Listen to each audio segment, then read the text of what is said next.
This is a Film Stories original podcast. Mother's Day is almost here, and you can get her the most beautiful time-tested gift around. A watch she can wear every day from Movement. Whether your mom is into classic dress watches, rare and refined ceramics, or tried-and-true bestsellers, Movement has something she'll love. And right now, everything at Movement is up to 50% off site-wide during their Mother's Day sale. A watch is a gift that celebrates all the time you spent with Mom. And a Movement watch is even more than that. Movement uses industry-leading materials for their fresh, modern watch designs, from technically complex ceramics to vintage-inspired style. All for an incredible value your wrist and wallet will both love. And with one-size-fits-all convenience and fast free shipping and returns, it's a stress-free shopping experience. Save big on the best Mother's Day gift ever with Movement. Get up to 50% off site-wide during their Mother's Day sale at mvmt.com. Again, that's up to 50% off at mvmt.com.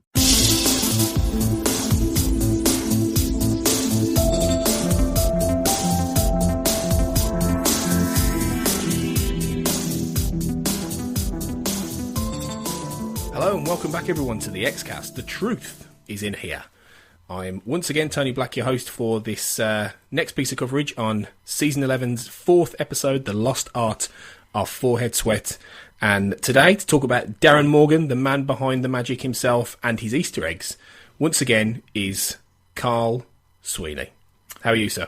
Doing well, Tony, except I was just looking for a videotape of my favourite Twilight Zone episode, but I can't find it. I don't know what's going on there. Don't you mean the Dusky Realm?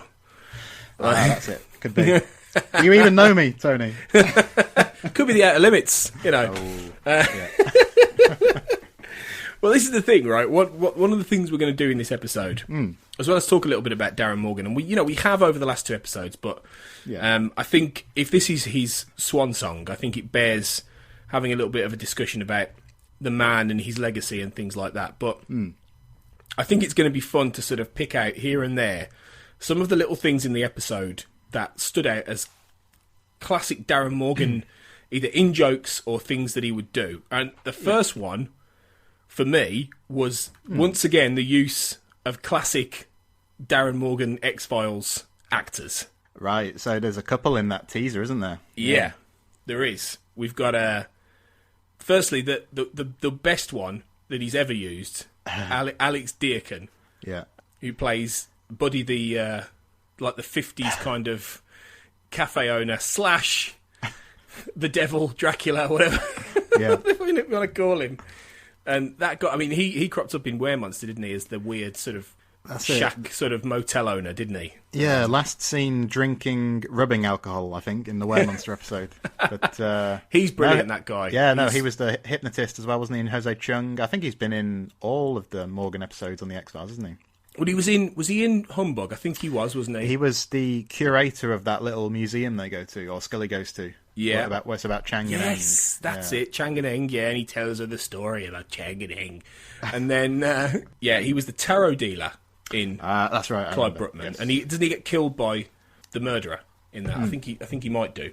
Yeah, he wasn't actually in War of the Coprophages. Bum, bum, bum. I know, shocker. This is the Mandela effect in action, Tony. the Mengele effect. I can see him in that episode, Tony. This is it, yeah. He was Dr. Fingers in Jose Chung's From Outer Space. Brilliantly named.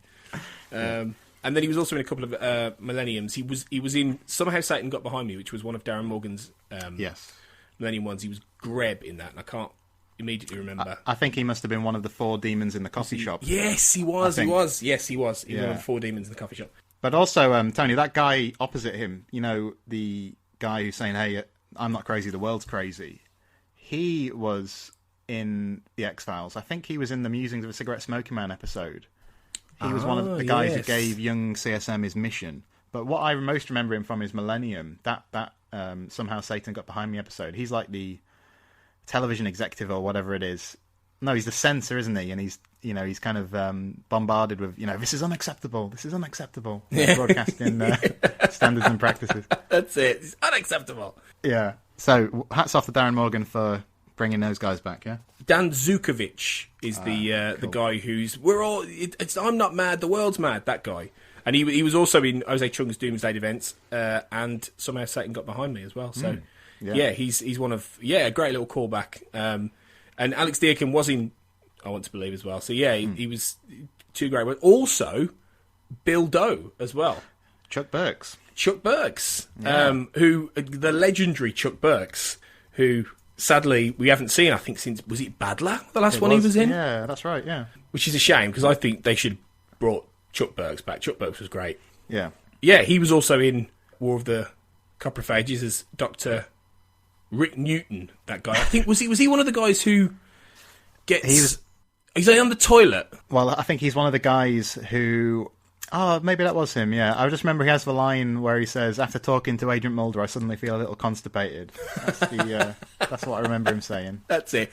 And then doesn't he go to the toilet, and that's when he gets killed? I think that's it, yeah. By the cockroaches, yeah. He'd been in The Jersey Devil as another character as well. But he had a good line here, which I thought was... I'm kind of paraphrasing it, but he said something about, it's those flashbacks to the pawn shop or whatever it was. And he's talking about the Mengele effect, and he says something about people started to misremember how racist the items were or something. And I don't know. I need to go back and check exactly what he said, but it was a funny line. I can't quite remember it either off the top of my head. But it was nice to see those guys back. Darin Morgan always does this. He always brings back people that he's worked with on the other comedy episodes, and it helps sort of tie it all into being its own little continuing saga. This continuing sort of pocket universe. I keep using that term, but that's it helps reinforce that, really, having this repertoire, this rep of actors. Yeah, this kind of stock company. Yeah. Yeah, It's really nice, isn't it? And he's not the only one. Like, when I was talking to Karen Conoval, last week, and she was saying how, Glenn Morgan calls and I'll kind of drop everything and I'll go and work with him. And yeah, it's just really nice, isn't it? That Morgan, obviously, but also Glenn Morgan and Chris Carter's got his favourites, and these people who just come in and out, and you don't really give much thought, really, to Alex Deakin in between seeing him on the X-Files, or at least, I'm sure he's done other stuff, but I haven't necessarily seen it. But it just gives you this kind of warm glow when you see him pop up in something like this, doesn't it? It really does, and I really, really want to try and get him on this show, actually. Yeah. I'd love to get him on the X-Cast to talk about being in the X-Files, so I think that'd be fascinating. Really, really would. Oh, definitely. Yeah, it really would. So, I'll see what I can do, guys. I'll see what I can do. But yeah, so you've got the actors, you've got those elements playing, and then there were obviously references, little hints. There was a sighting of the Dream Man. What's he called? This man, the one who keeps cropping up in all the episodes with the big monobrow or whatever. There was a sighting of him on the X-Files board as well. Yeah. So at this stage, what do you think that's about? Because I don't know if we've talked about that a lot in this, but in these coverage. But what do you think's going on there? Is this just a bit of a throwaway gag or does it mean something? Right. I'm going to stick to my guns here, because since people started talking about this, I've said, I don't really think they're going to go down any kind of alternative universe route. Really, I just can't see them doing that with the overarching narrative. But it kind of feels like, to me, I don't know. It feels like something that, and this could be completely wrong, I'll just say, but it feels like something maybe Glenn Morgan would kind of see the value in doing something like this. Because I think when Morgan and Wong were at the helm of Millennium, for instance, they really did like to seed things that would come up in later episodes, even if it was little character beats or whatever. So I don't know, the fact that there's this could be something from him, I don't know, that's just kind of what I feel. I've got nothing to back that up. I'd be amazed if they went down the parallel universe route, but hey, who knows? I mean, obviously this episode, Mulder was insistent, wasn't he, at parallel universes could have been at work.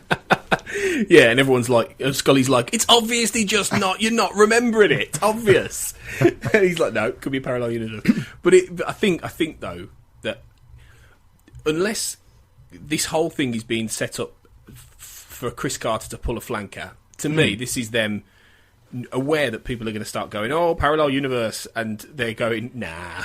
This episode's that whole thing of them just taking the mick out of the very idea. I can't quite see how Mulder could get away now with saying to Scully, I think we're in a parallel universe after this episode. I think it would be ridiculous in the real serious episodes if it turns out to be that. I just think that they've lampooned that on purpose. because they know that it's not going down that road, to be honest, which I've never thought it was going down that road, and I stick to that.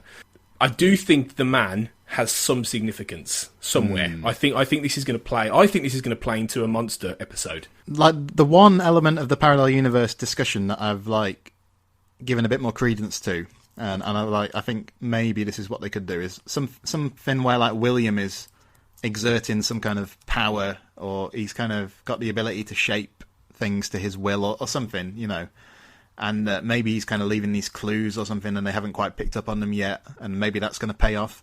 Ultimately, I still don't think that's what's going to happen, but I think if they were going to do something, that would be quite a nice way of tying up this stuff with the This Man poster. But I just can't see it. I don't know. I just can't see it. No, me neither. And I think without spoiling them, I think that's a bit too close to Joe Harris's season 11 comic for me. Go and investigate that, guys, if you want to know more. I won't spoil it, but I don't think that's going to happen myself. But there you go. It's possible. Who knows at this stage? Who knows? But yeah, so you've got a couple of other things. I spotted Spotnitz Sanitarium on Reggie's transportation vehicle, which is obviously a nod to Frank Spotnitz, the much missed Frank Spotnitz, who's not been involved in the revival, sadly. Did you spot any more, Carl? Because because it's so close to we're recording this like we've just watched it. Basically, I think there's a lot more people will be picking up than we've had chance to, really. Well, of course, there's the X on the window, isn't there? Which has been the first time in a long time that we've seen that. Yeah, it has actually. It's been years, many seasons. That went by pretty quickly to me. I kind of.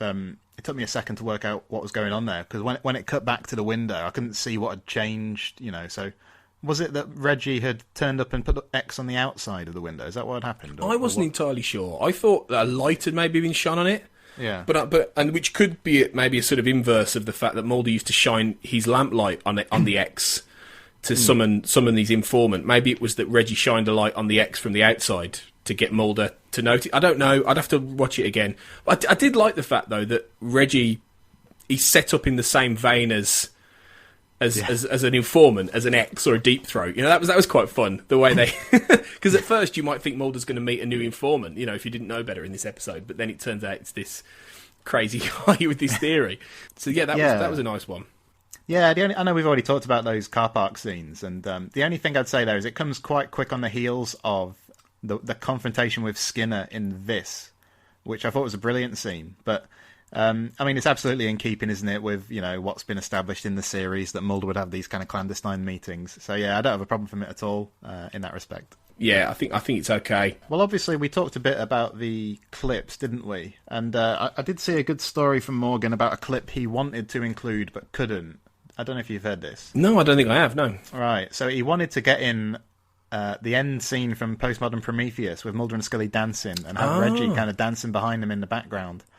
But he said that, when they're going through all these clips, a lot of the times the problem is the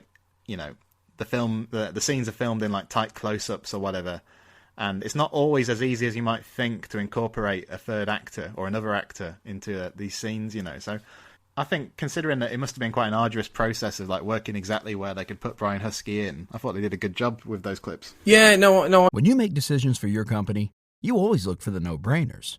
And if you have a lot of mailing and shipping to do, Stamps.com is the ultimate no-brainer.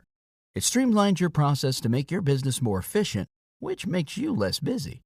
Mail checks, invoices, legal documents, books, and everything you need to keep your business running with Stamps.com. Seamlessly connect with every major marketplace and shopping cart if you sell online. Schedule package pickups through the dashboard and automatically see your cheapest and fastest shipping options from different carriers, with rates up to 89% off USPS and UPS rates. And with the Stamps.com mobile app, you can take care of mailing and shipping wherever you are, even on the go. Make the same no-brainer decision as over 1 million other business decision makers with Stamps.com. Sign up at Stamps.com with code PROGRAM for a special offer that includes a 4-week trial, plus free postage and a free digital scale. No long-term commitments or contracts. That's Stamps.com, code PROGRAM. I did as well, I think. And I think the one thing that really cracked me up was when they included small potatoes, and you see Eddie Van Blunt shapeshift back into Darin Morgan, and then Reggie shoots him.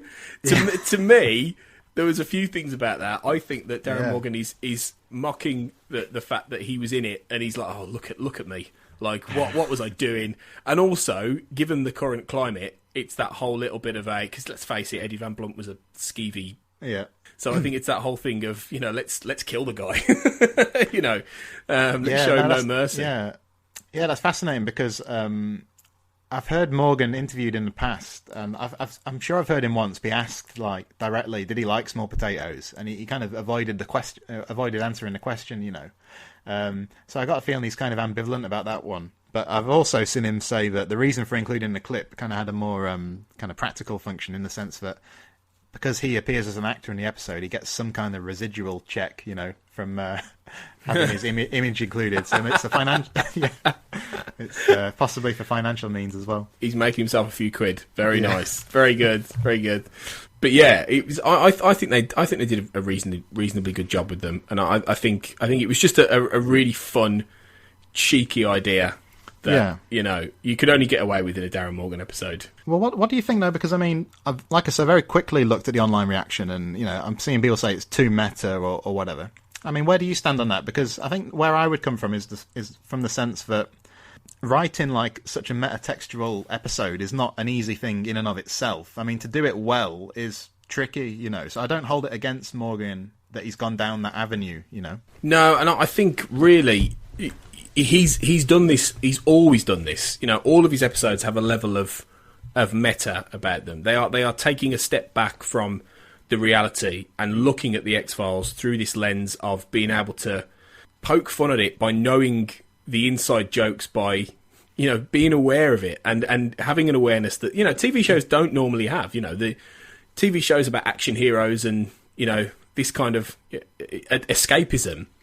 It doesn't always have that level of self-awareness, and whenever you get an episode or that does that, and all the shows have sort of taken this format, things like Supernatural, have done the odd Darin Morgan-esque episode, like things like The French Mistake, if anyone knows Supernatural, where they I think it's that one where they basically they end up in the writers' room, or they meet their own writers of the show, things like that. So there's a lot of shows have taken a cue from this, and I think they like to do it because it allows them to sort of remind you that, don't take this too seriously, in a way. And I think that's kind of what meta is all about, and what Darin Morgan's all about from his approach is, at the end of the day, right, it's very silly, it's very daft, and I think they all enjoy taking that sort of step back and going, yeah, this is daft, really, but... It's all part. I think it's very clever, and I think it's like you said, it's very, very hard to write this level of complexity. That he makes it look easy, whether you like the episodes or not. He makes this kind of writing look easy in the way that the Zuckers did with the Naked Gun films and things like that, where the level of gags and the level of detail is astonishing. And his episodes are always like that. So I don't have a problem with it. I think it's his trademark, and I mentioned earlier talking about his legacy. I think he's all of the writers, a lot of the writers in the X-Files, even the ones who are on it now and the ones who were on it. There's been an argument that they all have their own version of canon, in a way. They all see the X-Files from their own prism.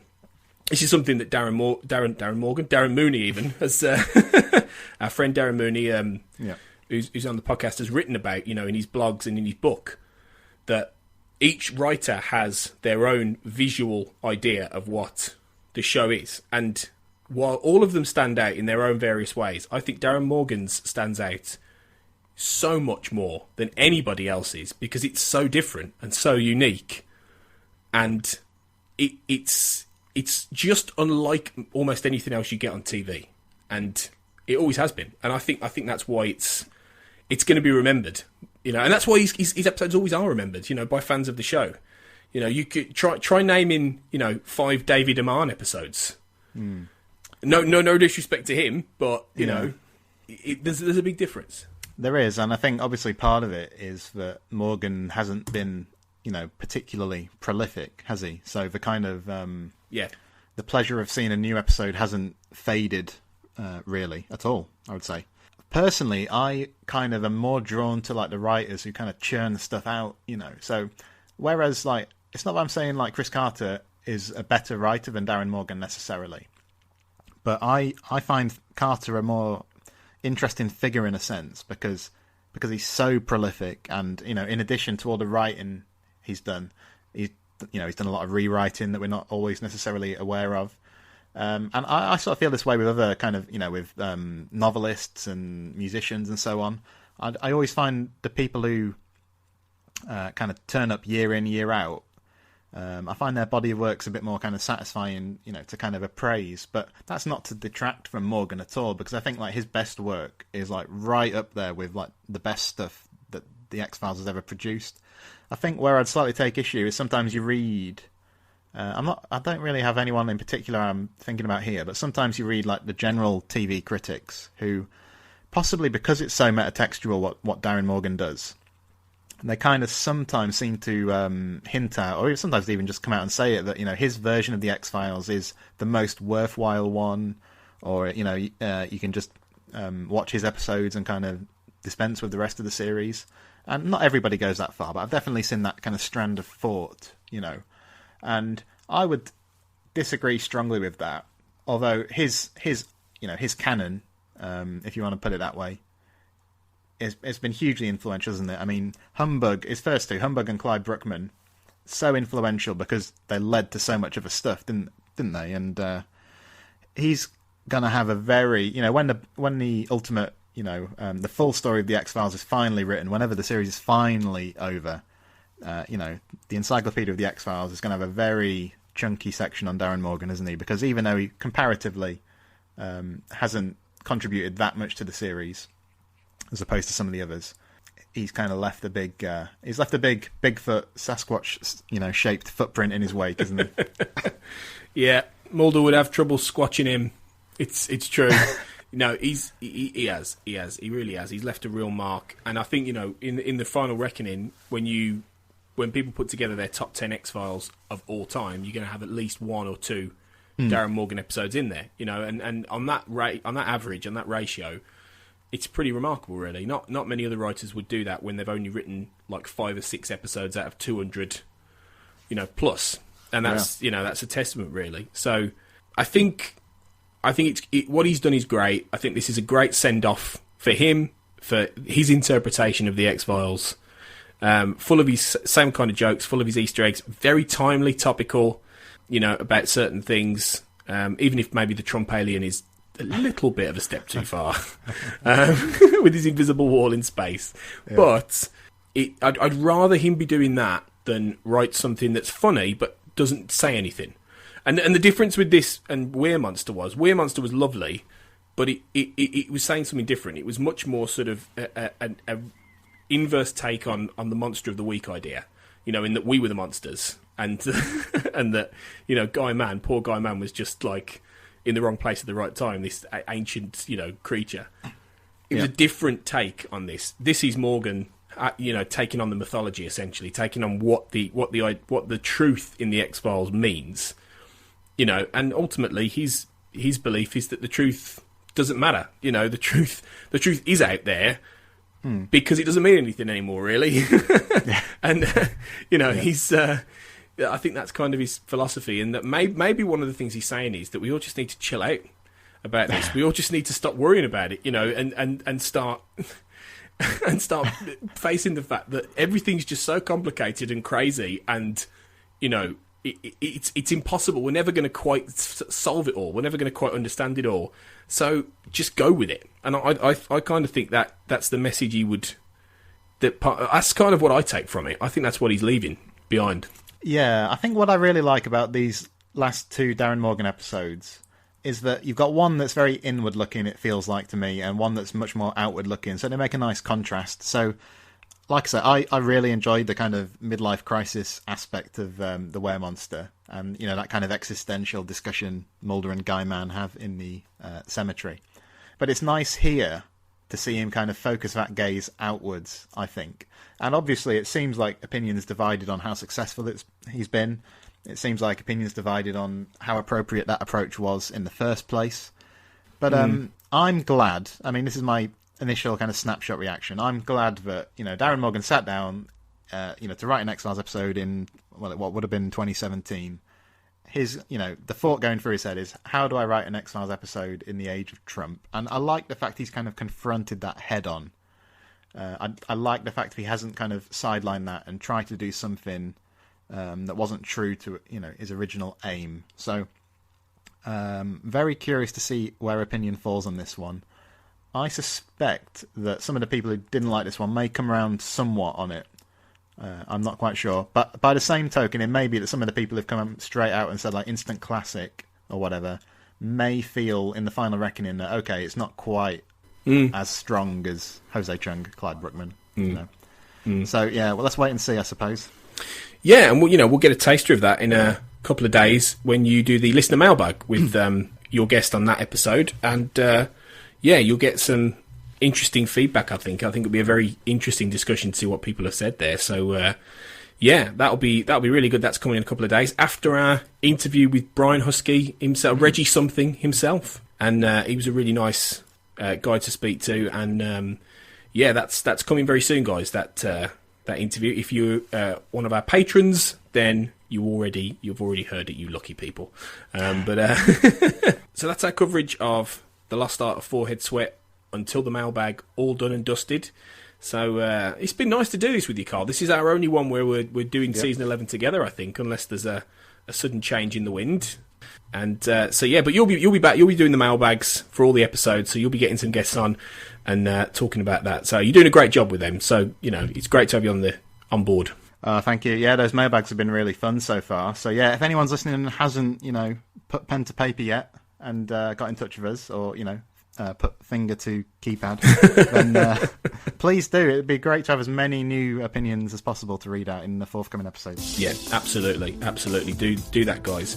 Thanks for listening. Thanks for hopefully enjoying our coverage, and presumptuous of me there. And until next time, remember, as always, trust no one.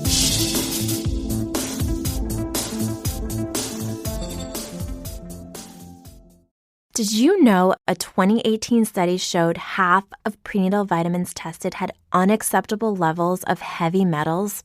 I'm Kat, mother of 3 and founder of Ritual. When I was 4 months pregnant, I couldn't find a prenatal I could trust, so I created my own.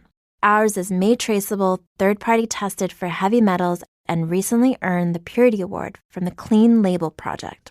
But don't just take my word for it. Get 25% off at ritual.com/podcast.